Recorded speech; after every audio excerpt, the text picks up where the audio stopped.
Not gonna lie, I kind of don't like the Witch Queen theme in this one. The fan-made Witch Queen theme was way better than Bungie's Witch Queen theme. All I'm hearing is the greatest compilations of all their music. It sounds a little loud, actually.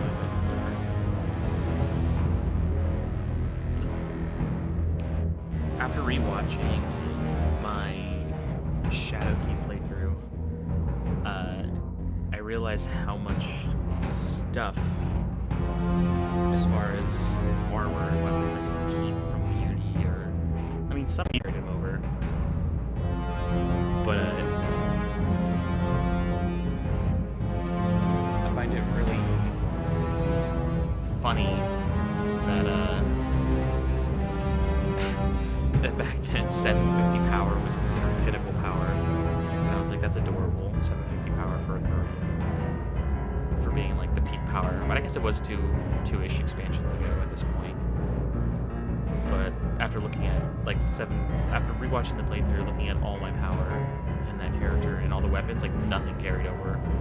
Maybe some of the exotic weapons carried over, but definitely none of the armor, because all the armor got sunset one way or the other because of Armor 2.0.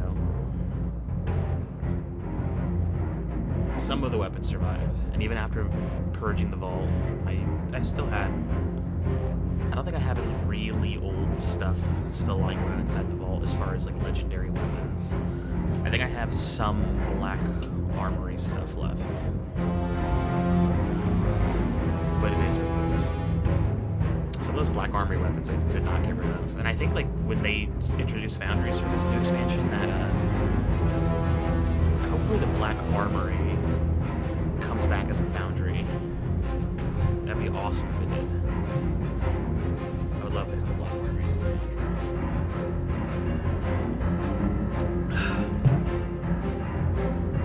Be that as it may, though, I'm hoping that their storytelling is better.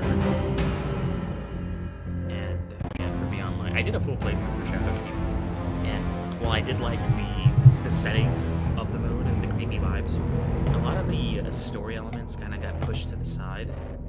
Most of the story was hidden once again in the lore, and even like the main plot of that expansion proved to be, I don't know, either inconsequential or there was no payoff for it, or at least there hasn't been up until now. I think that was like the first contact we had with the Black Fleet, and the seasons after that were like about their arrival. Because I think Shadowkeep launched with Season of the Undying. After Season of the Undying, it was Season of the Dawn. After Season of the Dawn, it was Season of the Worthy, and then it was Season of Arrivals. And their storytelling was slowly getting better over the course of those 4 seasons, but most of them felt like run-of-the-mill kind of stuff.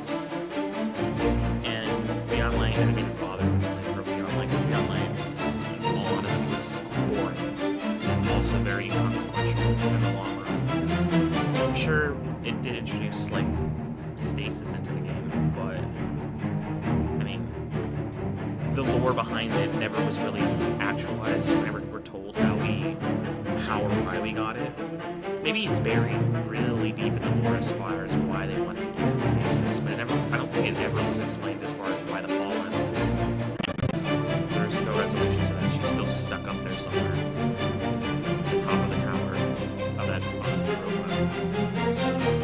But their storytelling has gotten way, way better over the course of Season of the Hunt, Season of the Choosen, Season of the Splicer, and then this last season we had the Season of the Lost. And I forgot for a second, because this final season took 6 months to go through. I totally forgot what it was about.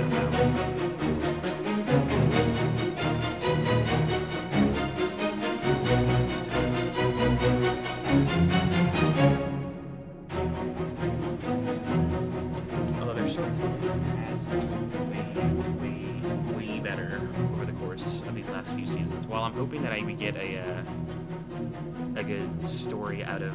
Ooh, the screen dimmed because I've been inactive for far too long, but I'm still just in the queue. What time is it? We got about 10 more minutes. But between then and now, the seasons have gotten way, way better. Some of the more interesting stuff is not even like the story that the seasons themselves are trying to tell. The more interesting story is always like the stuff that's happening in the background, which is stuff that I want to know more about.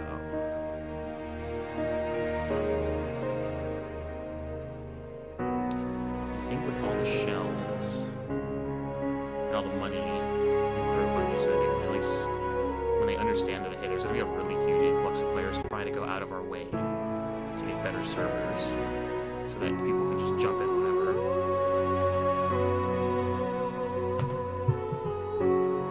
You know what I haven't seen up until this point, though? I haven't seen anybody do, like, a massive, like, redux or a massive, like, lore dump of all the seasons up until this point. I mean, I know, like, there are some lore channels that go through and talk about some of the lore of the seasons and do, like, some massive recaps, but I haven't seen, like, any one video of it, just, like, a huge breakdown of everything that's going through. And I know that even I was taking some notes on this, and while I don't have all of the story beats for the notes, even in my notes, I took notes about what I thought were some of the big plot points of some of the past seasons. And Season of the Hunt, I think, is the season that came with Beyond Light, and Beyond Light was kind of, in retrospect to all the other seasons and the other expansions, Beyond Light was kind of boring in retrospect. Nothing really of consequence took place during the expansion, I don't think. Shadowkeep seemed way more important in the long run.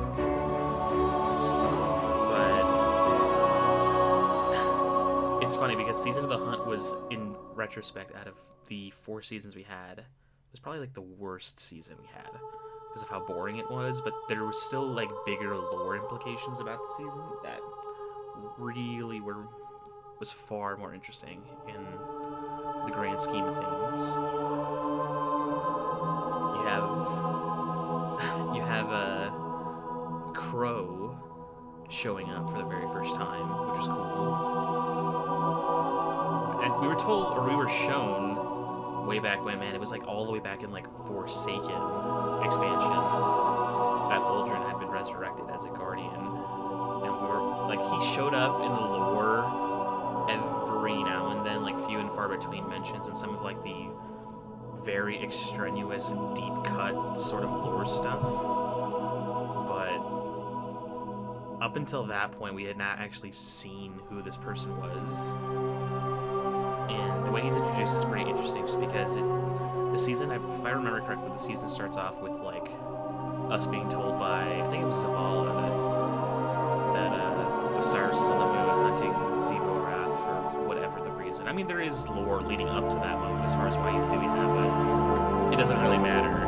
He's on the moon, and his ghost apparently gets assassinated by Zivo-Arath's forces. And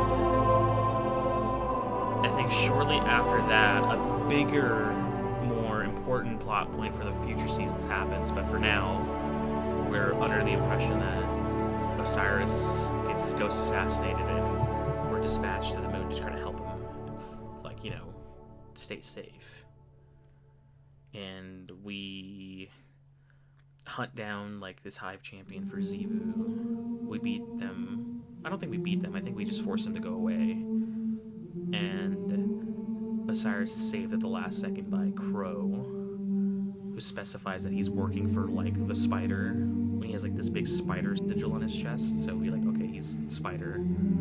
He works for Spider, I mean. And our ghost says it's impossible. There's no way he can be Uldren still, but we later find out that it's real. We go to the shore to speak with Spider, and Osiris is already there, and apparently they've been working together on the side to try to, like, stop.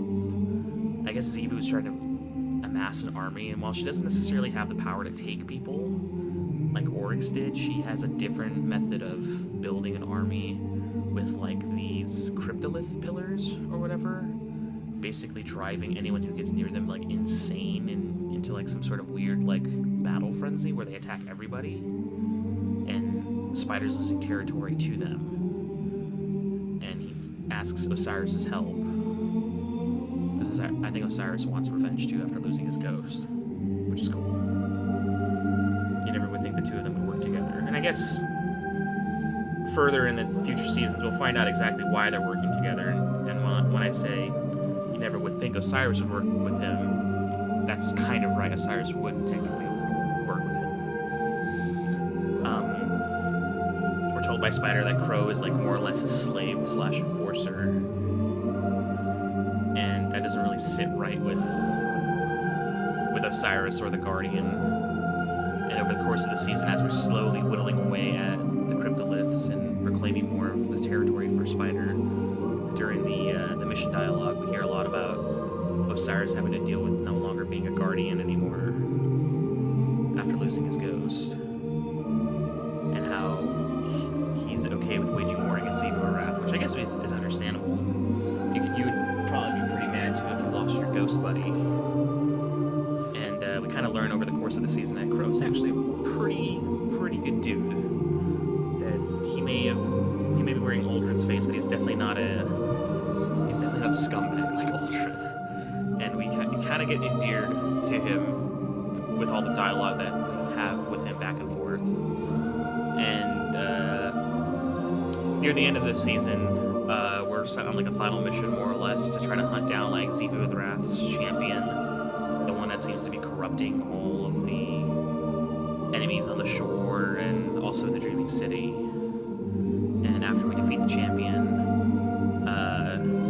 stupidly enough, Spider wants to reward us for our efforts for keeping his dominion safe, and I think he words it in a really weird way, where like, you can have any one thing inside of my lair. And I was like, that's an oddly specific wording, but I think they did that for the sake of the story. And obviously, up until this point of the season, we all kind of knew where it was going. We request for Crow to be released to our care as a Guardian, and that doesn't really sit well for Spider, because he really liked the idea of having an immortal enforcer.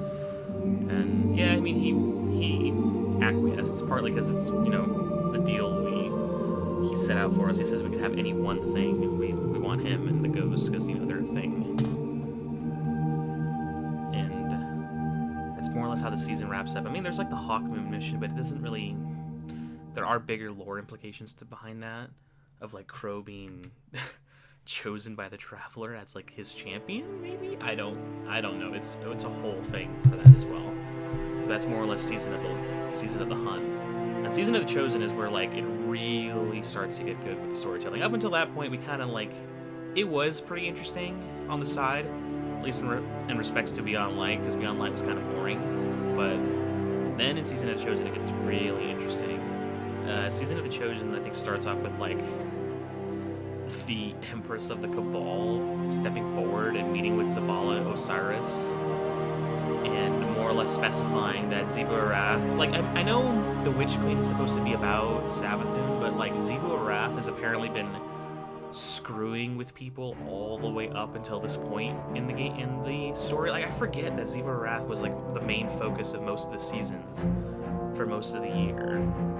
Because while she's not like the main villain of the Witch Queen, she was like the catalyst for a lot of the bad things that happened over the course of these last few seasons. In Season of the Chosen, we're told by the Cabal Empress Keitel that the Cabal have lost their homeworld, and that it was burned to the ground by Xivu Arath, more or less. And the Cabal are now like a migrant fleet of whatever's left of their empire.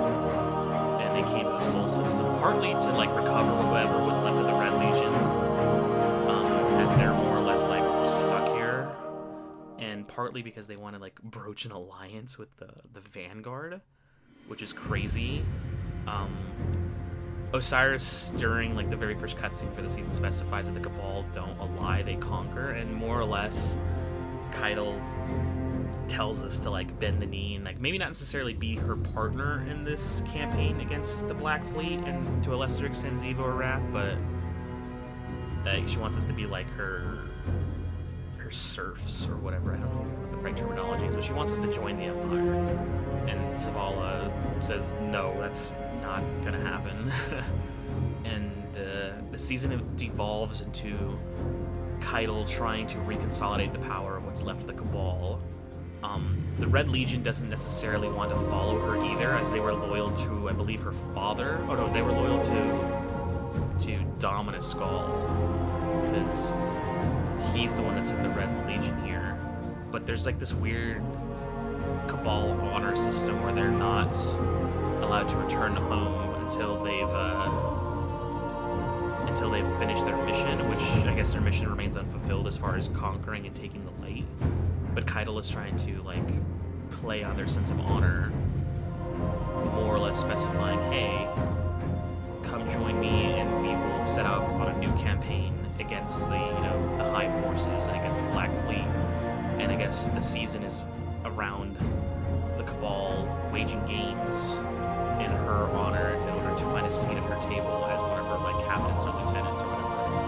The Vanguard's mission is to like disrupt this. We don't want them to get really a big war effort going inside of our Sol system, at least an uncontrolled war effort, as it would bring ruin to the system more or less. And we don't want to launch an offensive against the Black Fleet unprepared. And while we would like to work with the Cabal, we don't necessarily want to be part of the Empire. We want them to be equal partners.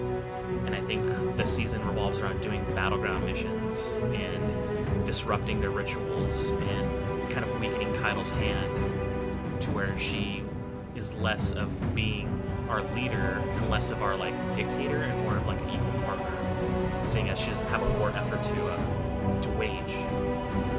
And that's more or less where the season revolves around, is us basically trying to bring Keitel to the table in a more amiable manner. Although, again, the more important lore stuff is happening on the side, because Zavala and Saladin, but mostly Saladin, is like leading the war effort and leading the way to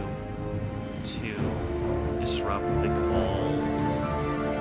I guess the battleground missions. He's the main offensive leader there. I think at the beginning of the season he talks about how he feels bad about sitting on his hands during like the Siva outbreaks, the previous battles we've had, the most recent thing, the Red Legion War. He feels really bad about always just sitting on his hands and not really taking the fight to the Cabal, and he wants to be more proactive when it comes to stuff like this, and that's why he's leading our war effort against them. Osiris is obviously not a guardian anymore, but he's inviting Zavala and Saladin as best he can, and he's using Crow as a proxy to be kind of like our lead scout. Up until this point, nobody really knows who Crow is. I mean, we find out later in later seasons and through lore entries that more people than we even knew about Crow already up until this point. But Crow is more or less just being like treated as like a scout for Osiris, and he's advised by Osiris to wear the mask, wear his new getup, don't let anybody see his face, because he specifically says that the mask will protect you from the city's ignorance, which I guess to a lesser extent that's true.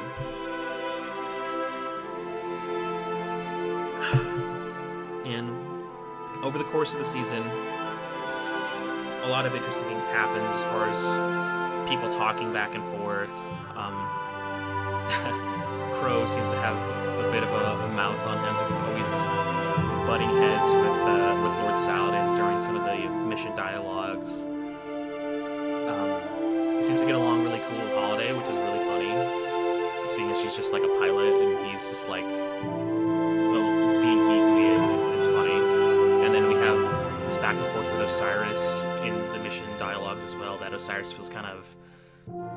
Up until this point, we obviously know now that there was definitely something wrong with Osiris up in The Witch Queen, but up until now, all the dialogue with him made us think that he was just a lot more cold and a lot more calculated, and I guess he had to be, seeing as he lost his ghost, so no one can really fault him for that. But this season is where things really start to take a turn for like, why is he doing that? That doesn't make any sense.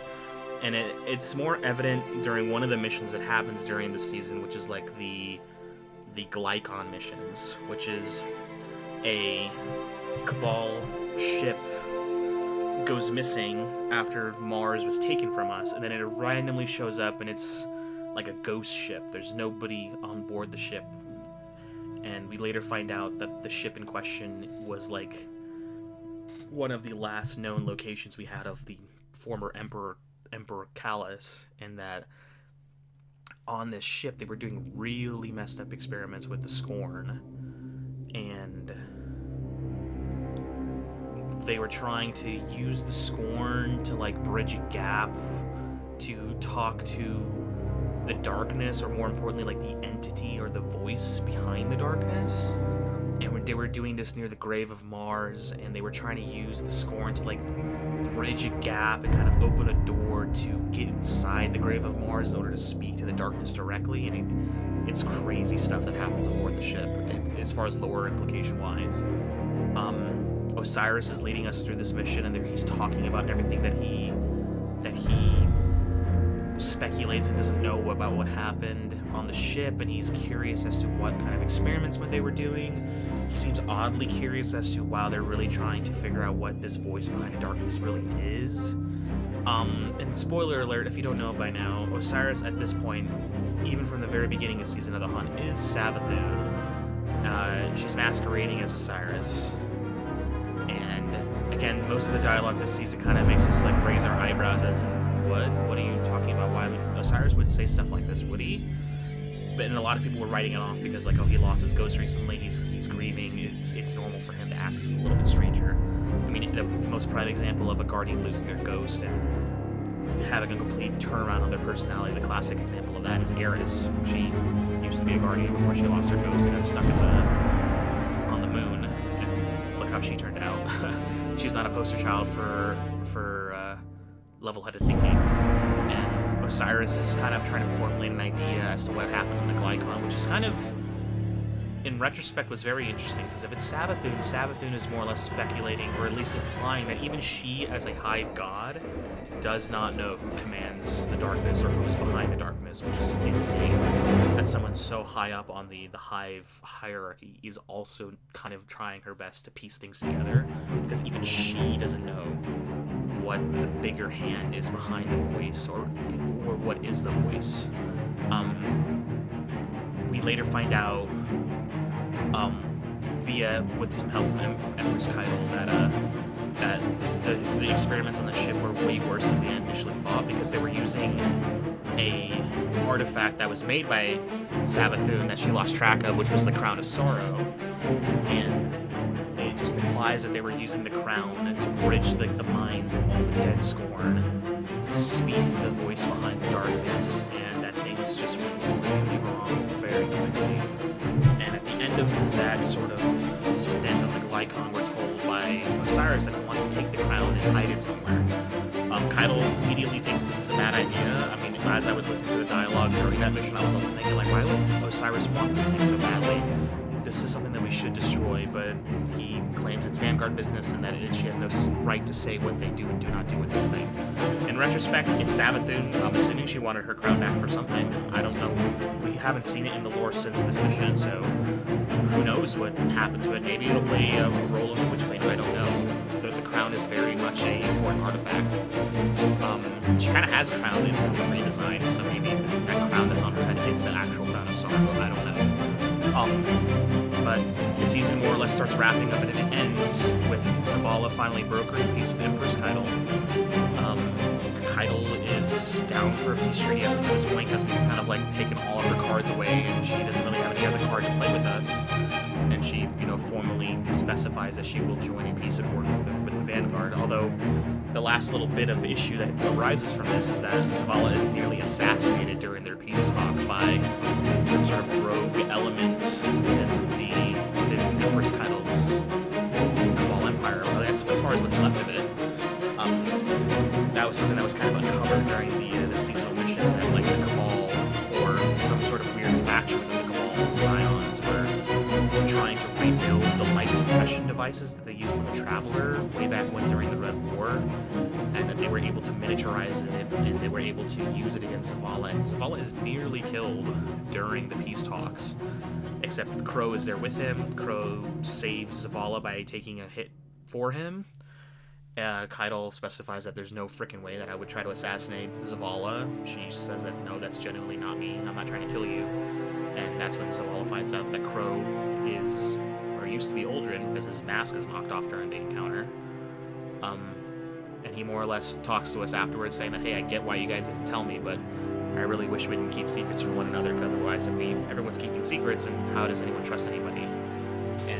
The season more or less ends with us having an alliance with the Cabal. I mean, it's kind of a loose one, but I guess with the Witch Queen, Season of the Risen is coming with it, and Season of the Risen kind of further expands on our alliance with the Cabal, so that's really cool. Season of the Splicer is like the next season after that, and it deals with the House of Light and Mithrax, which is another season where we're trying to consolidate what allies we have left to kind of fight against the Hive, and to a lesser extent the Black Fleet. Season of the Splicer is all about the Endless Night. We uncover some sort of weird plot to plunge the city into eternal darkness, via the Vex network. Weirdly enough, nobody really suspects. Well, walkie-talkie. Well, it more or less revolves around the Vex sealing or plunging the city and the Traveler within a night that is endless, the Endless Night. The sun never rises, and it starts freaking out the inhabitants of the city because, for one, I mean, obviously it's pitch black and, the night never ends. And two, we bring the House of Light into the city walls, partly because they're like, a tenuous ally we've always known about but haven't really, crossed paths with up until now. But partly because Mithrax specifies that he can help us end the Endless Night, because him and his splicers are well versed in dealing with the Vex network. So hey, we have allies who are experts with dealing with the Vex. The Vex have plunged the city into an endless night. The Guardian Orders have no idea how to fix this. Let's turn to the Splicers. Let's see if they can help. Right off the bat, people don't like this idea, partly because more than any other enemy faction, the humanity has always had beef with the Fallen for the longest time. When the collapse first happened and humanity was left defenseless, the Fallen were the first, alien race to show up and start causing a ruckus, and we were really struggling with issues up until that point, trying to reconsolidate humanity. And over the course of several centuries, they have always hounded us, always been trying to wage war against us just for us being chosen by the Traveler after the Traveler abandoned them.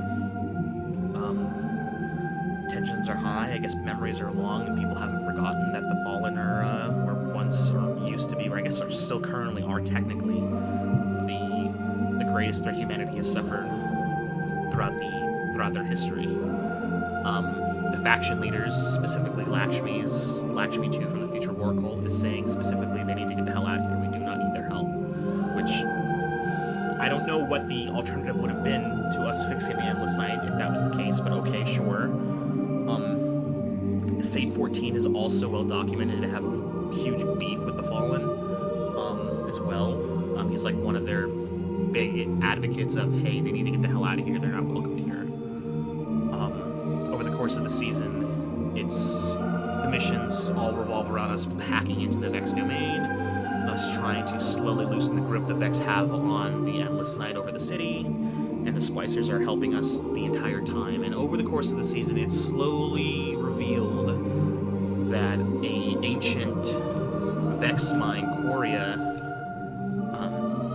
is behind the Endless Night. And Qoria is actually interesting for the lore for a couple of reasons. One, she's the very first, I believe she is the very first Taken when it comes to the Vex. When the Vex very showed up near the beginning of Destiny's history, the Vex waged war against the Hive, and Oryx took Qoria, the Vex mine, as one of the very first, or if not the very first Taken ever, and used that as a blueprint to help the Hive fight against the Vex. And ever since then, Qoria has been kind of like in his back pocket. He gifted it to Savathun as a gift for whatever the reason. I'm sure there's lore implications. I'm sure I could delve into it. But long story short, Qoria is a taken Vex mind that is supposedly under the direct control of Savathun, who has conjured the Endless Night around the city. Which in retrospect seems kind of weird, because up until this point, Season of the Hunt and Season of the Chosen has all been about Xivu Arath, and then all of a sudden in the third season, it's all of a sudden about Savathun again.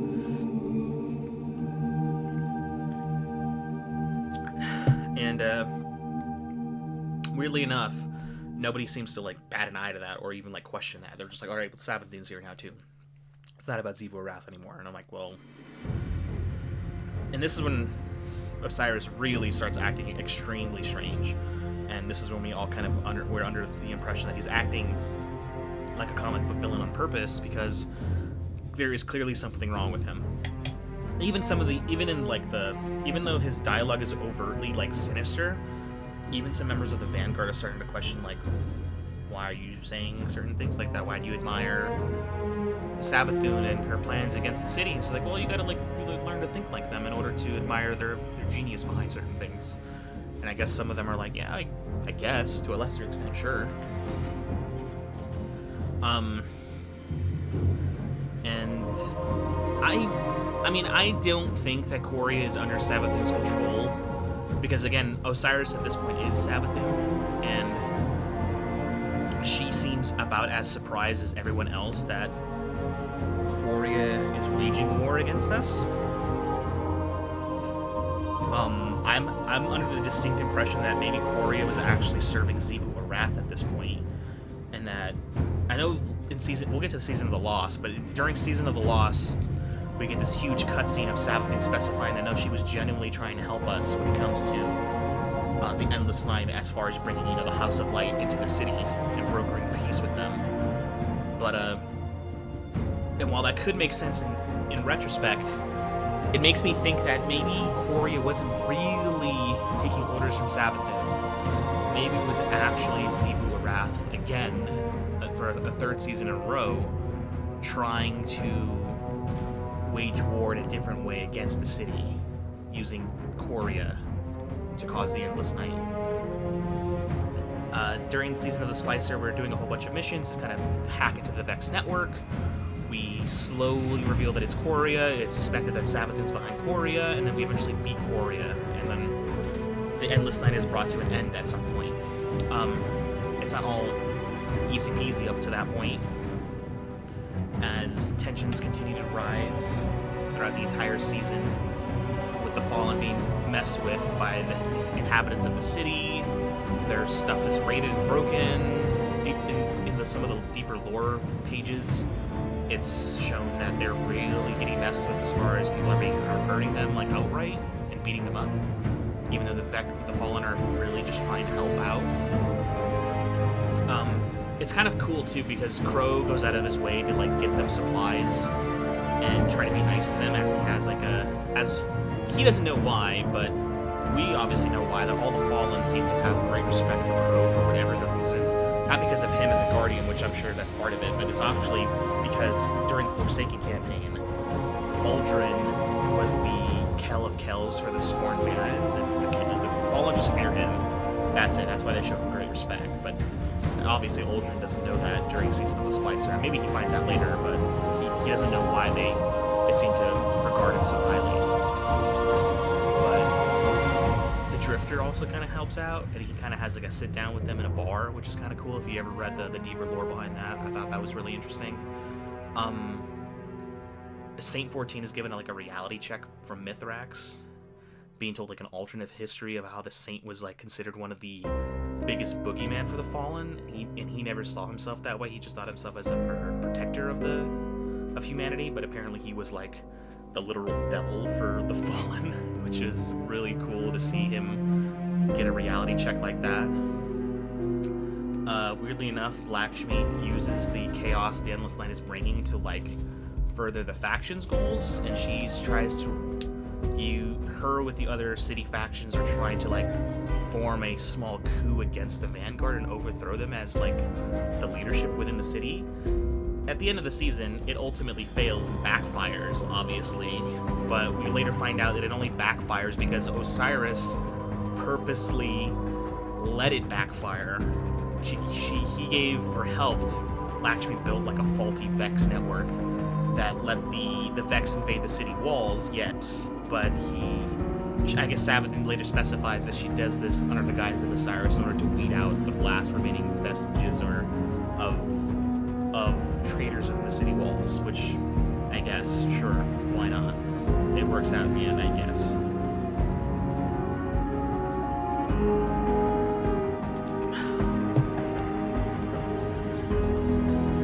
But that is Season of the Splicer in a nutshell. God, I'm getting thirsty now. I was talking.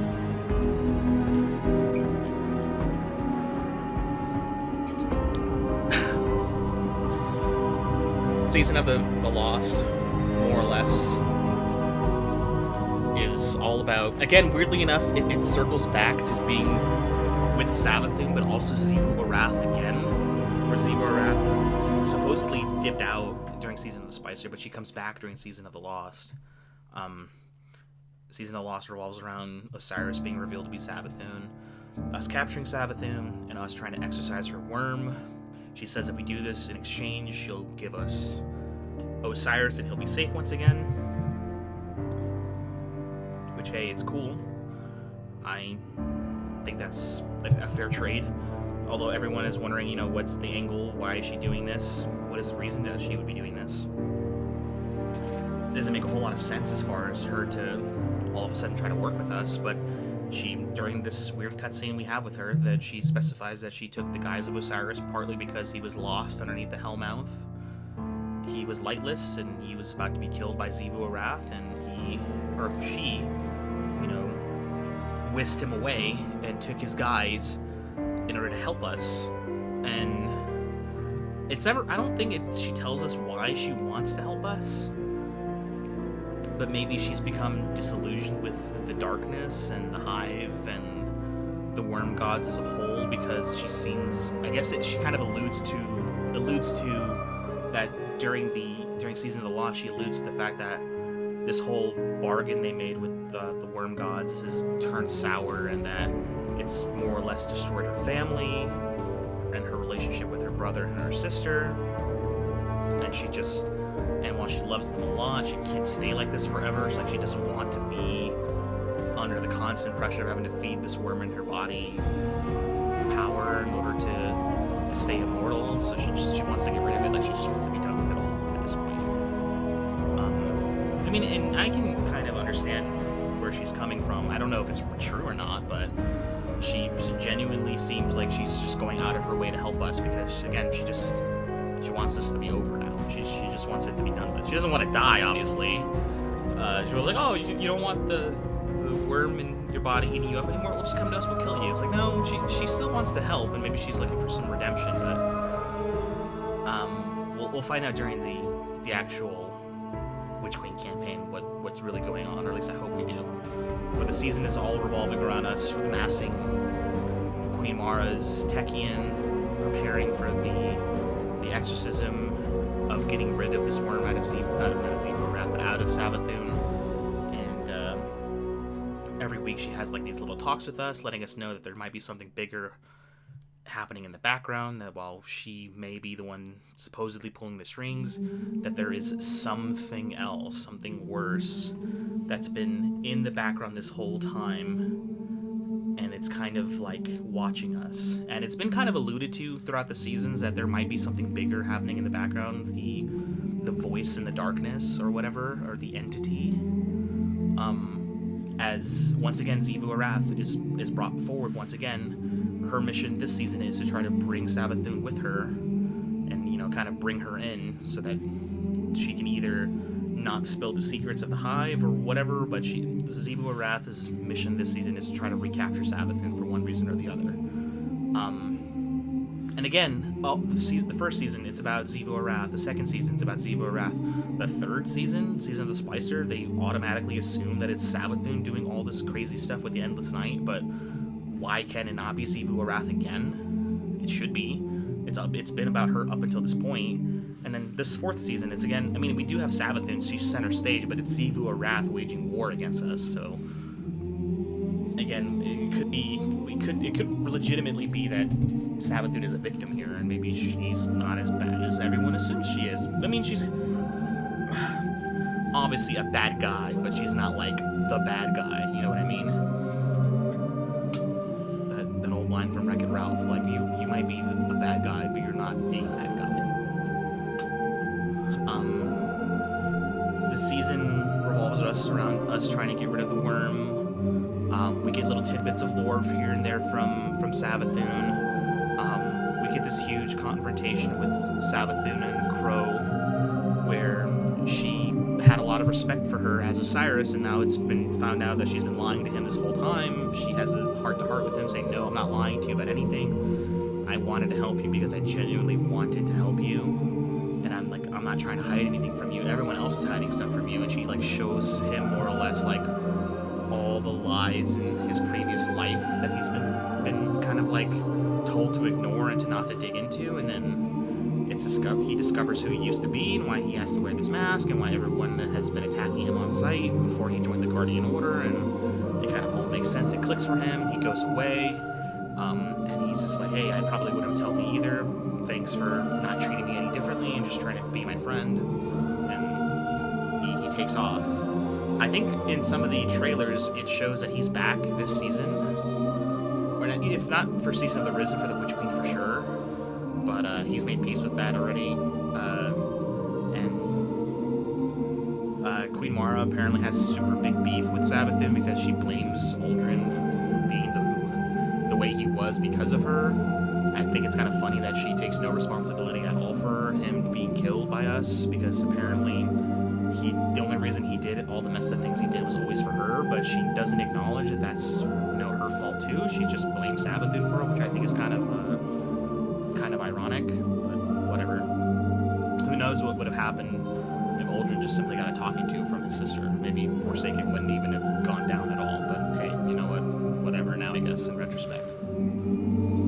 Season of the Lost was a really long season. Like, the story details are really vague on my part because there's just huge gaps of lore and the actual story coming down over the course of the season, but I'm just blown away with their storytelling. I'm also glossing over like huge brush strokes of the seasons, but their storytelling has definitely gotten far better over this last year and a half or so since Beyond Light and Shadowkeep.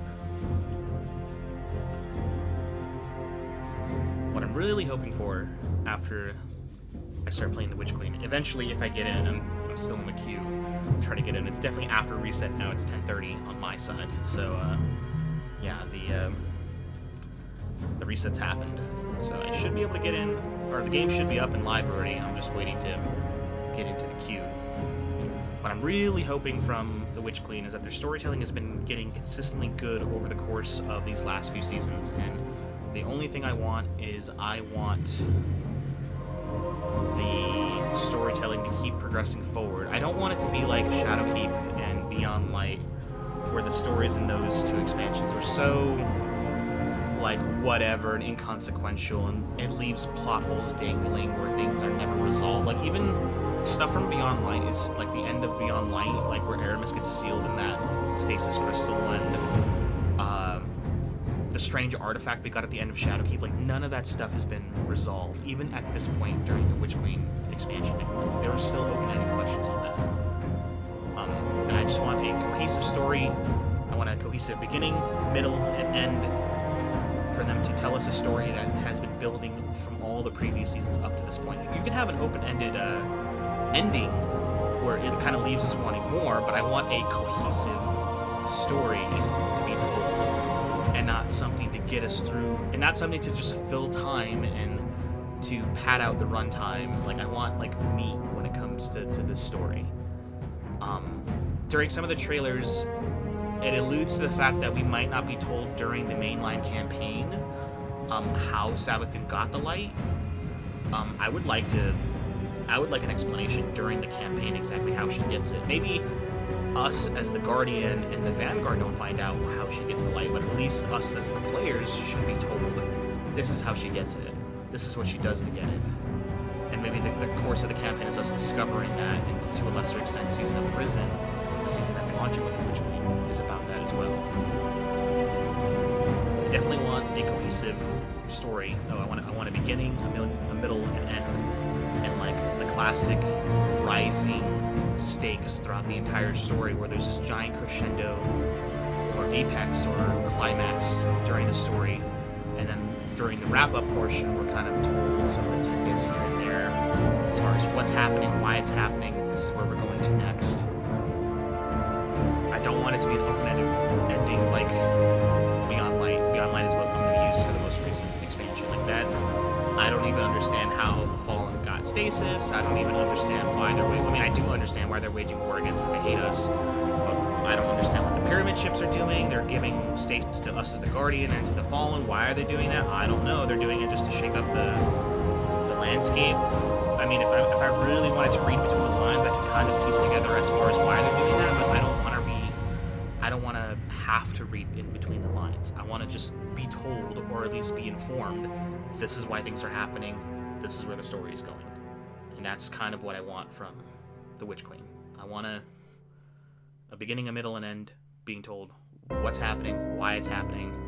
All your work you put into all the previous seasons up until this point are going to come to fruition. Here's what's next. And I'm hoping that they really deliver on stuff like that, and that it's by the end of this campaign, I want to have a smile on my face and be like, wow, that was great, I can't wait to see what's next, and not a look on my face where I'm like, well, I mean, it was a story. Was it a good story? It was a story. I want a really good story out of this. People are equating this expansion to the Taken King, where the Taken King had a crazy story behind it. There was a lot of lore behind it, and even at the ending of the Taken King, there are open-ended questions, and you're like, wait, what just happened? But throughout the entire campaign of that story, you understand what you're doing and why you're doing it. And while there is an open-ended question that gets resolved in the raid for the Taken King, if that has to happen in the Witch Queen, that's cool. I mean, the raid usually is like the end game PvE part of an expansion, so that's all right. But again, in retrospect, with Shadowkeep, Beyond Light, and hopefully for this one, Shadowkeep and Beyond Light have had very lackluster stories in the grand scheme of things. In comparison to like the last 4 seasons worth of lore content we've had this past year, Shadowkeep and Beyond Light have had like lackluster stories. So let's hope they really deliver here on this story for the Witch Queen. Holy hell, how long have I been in this queue? This feels like it's been forever. I feel like I've been talking for a very long time now. Oh my god, it's been 50 minutes since I've started recording. Alright. I don't really have a whole lot more I want to say before the game actually starts. I will talk about stuff that happens in the game. What did I talk about? I wanted to do a small recap of the previous seasons. I wanted to talk about what I wanted from the Witch Queen. Okay, so that's probably gonna throw. I had to make a call at the final hour that I wanted to switch back and forth between different subclasses. Might as well get this out of the way now. I had like a big loadout and a lot of different outfits and stuff like that for my different subclasses I was going to be using, and at the very final hour, I was like, you know what? This whole season is going to be about Void 3.0 anyways, and that's probably what people are going to want to see the most of. And I'm just like, okay, well, I vaulted all of my stuff that deals with Solar, Arc, and Stasis for the subclasses. And even for my weapons, I was like, well, new weapons are going to start dropping in the world. I can't really carry everything that I have here, so I vaulted maybe 3 out of the 9 slots of each, my power, my heavy, and my primary. So I got about 6 of each, and there's very little overlap. If I have one hand cannon in the energy slot, I probably don't have a hand cannon in the kinetic slot. I have my main void drip outfit that I have on for my character, and then I have like one secondary armor set just in case, just to switch it up. But that armor set's not for any particular class. That's just like my weekend getup. I brought the exotics I brought with me. I brought anything I thought would be useful for Void subclasses. So there's some exotics that I've never even bothered with up until this point. Maybe they'll be useful when Void 3.0 is given to us. But we'll see. So what I think we'll do is, I also, my character I'm going to be playing as, I thought about doing it on my Titan, my Warlock, my Hunter, and I'm a Hunter main, so I'm probably going to do this on my Hunter.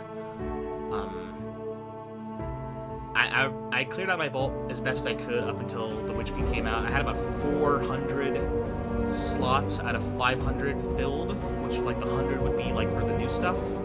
However, after depositing all the things I wasn't going to take with me into the Witch Queen playthrough, where it was just going to be the void stuff and a basic loadout of weapons, like I'm up to like 440 slots in the vault.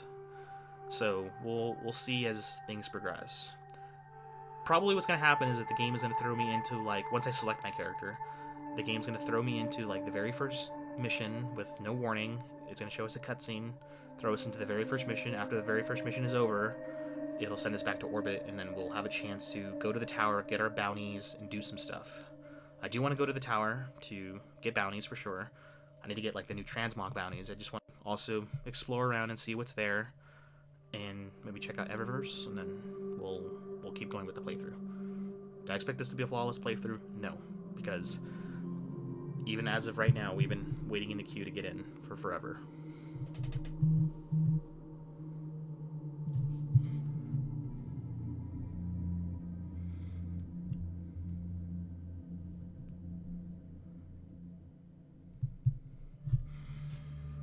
I gotta get transmog bounties.